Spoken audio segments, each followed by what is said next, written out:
Welcome to Storytime with Papa Henry. We're reading Captain Daly's Crew at Thunderhead Lake by Craig Massey. Who remembers what was the last thing that happened in the previous chapter? Do you remember? They found a wallet. They found a wallet, and then what happened?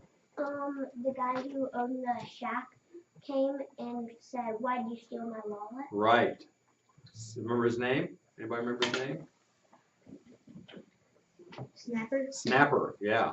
And he wasn't very nice about it, was he? This chapter is called Flying Sea Monsters. What? Snapper stumbled into the boat and raced down the lake. We stood and watched until Captain Daly spoke softly but firmly.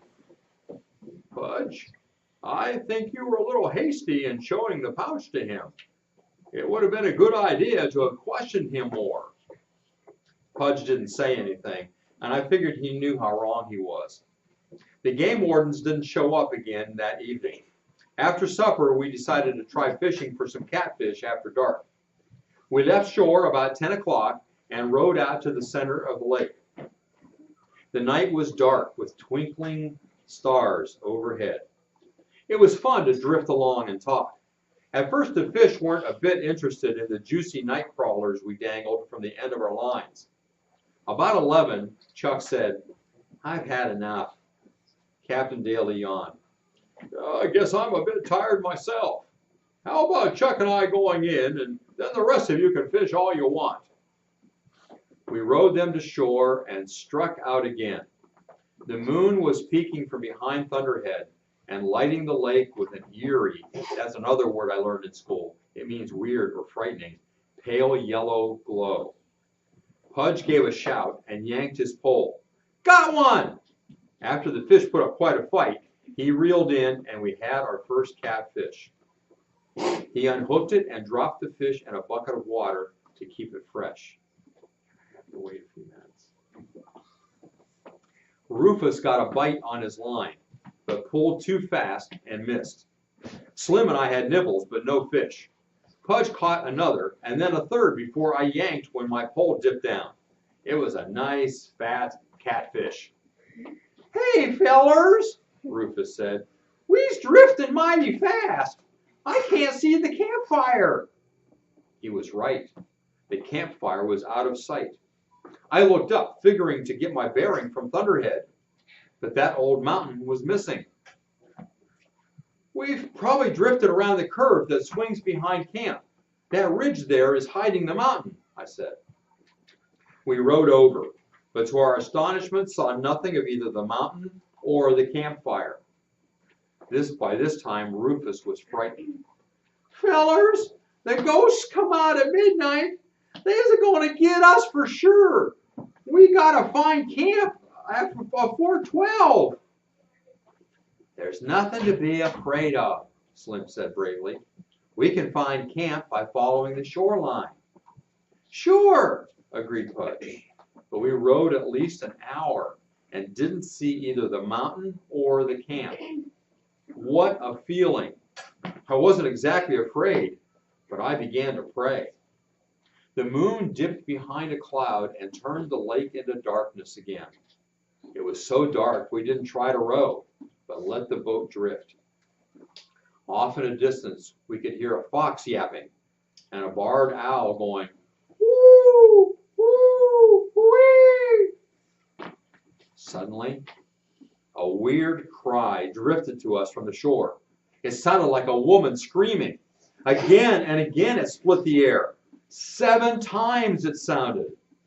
I glanced up in the sky and saw the cloud hiding the moon drift slowly.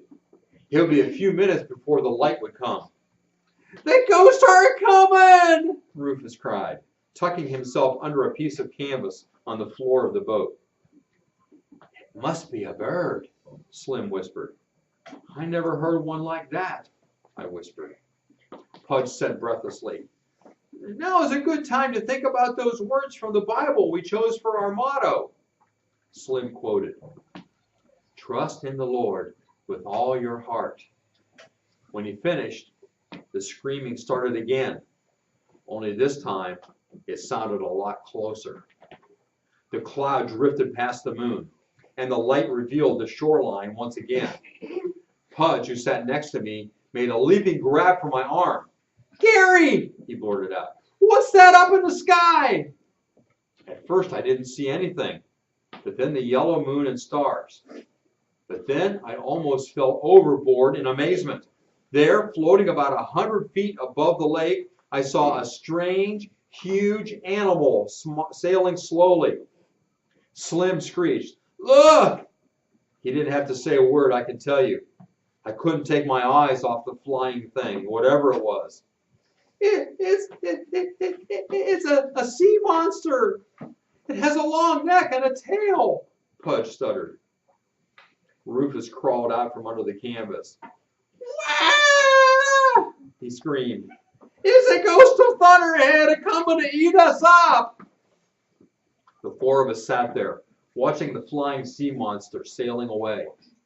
I happened to lower my gaze to the water and gave a gasp.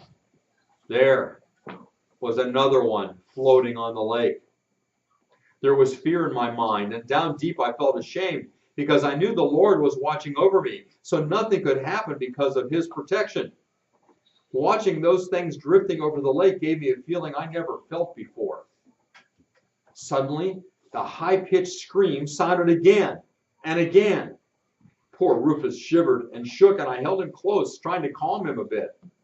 The horrible screaming didn't sound again until the monsters went beyond a point of land. Then far off, we heard them. "What shall we do?" Slim asked. "What can we do?" Pudge rearranged the question. Our answer came from an unexpected source. Far off from where we last heard the screams, we heard the foghorn on Noah's Ark. "The captain and Chuck must have seen the monsters and are coming to rescue us," Slim said. "Maybe them old ghost monsters have captured the captain and Chuck and are bearing down to capture us," Rufus suggested between quivers. "Maybe something happened like that," Slim said fearfully. Pudge exploded. "Fellas, we know there isn't any such thing as ghosts or flying sea monsters. We must have been seeing things." "You're right about there not being ghosts or flying sea monsters, but I'm positive I saw funny-looking things drifting in the moonlight, and I also heard screaming," I piped up. The horn on Noah's Ark drifted to us again. A sort of comfortable feeling stole over me because I knew it must be the captain and Chuck. "There she is!" Pudge shouted in joy. Sure enough, I saw the lights from the cabin coming around the point. The horn hooted again, and we began to shout. A long beam of light shot over the water, just missing us. "The captain has his searchlight working!" Pudge exclaimed. The light swung around again and caught us full in the face. It passed but only a second. It swung back and held to us while the chug, chug, chug, chug of the motors came closer. "Are you all right, boys?" The captain's voice sounded so good, I felt like I'd kiss him the second I got aboard. We tied the rowboat to the houseboat and scrambled up the rope ladder Chuck dropped over for us. "Did you see the two flying sea monsters?" Pudge asked. "We saw something out on the lake in front of the camp, and we heard a strange screaming," Chuck said. "What do you figure it was, Captain?" Slim asked. Before the captain could answer, Rufus muttered, "It's ghosts, and they're coming back for us as sure as shooting." "I'm sure it wasn't supernatural, but I'm puzzled as to what those objects were. Someone is at the bottom of it," the captain said. We went back to camp, searching the water and sky for another squint at the mysterious things. Nothing turned up, and we finally snuggled between the blankets at about 3 o'clock. The next morning, we talked about our experience.